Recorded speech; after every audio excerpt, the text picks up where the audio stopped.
Hello বন্ধুরা, আবার একটা নতুন দিন, নতুন একটা সকাল।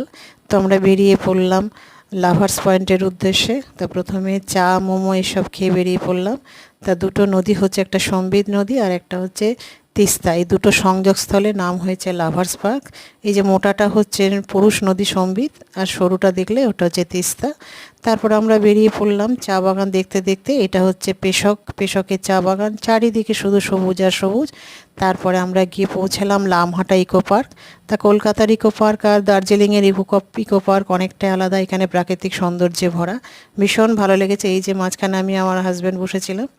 তারপরে একটু বৃষ্টির মধ্যেও পড়েছিলাম, তার মধ্যে বড় বড় পাইন গাছ, ভীষণ সুন্দর লাগছিল। সব শেষে আমরা গিয়ে পৌঁছালাম ঘুম স্টেশন। ঘুম স্টেশনটাও আমরা খুব ভালোভাবে ঘুরেছি, এনজয় করেছি। তা তোমাদের কেমন লাগলো জানিও, পরের ভিডিওতে আসছি।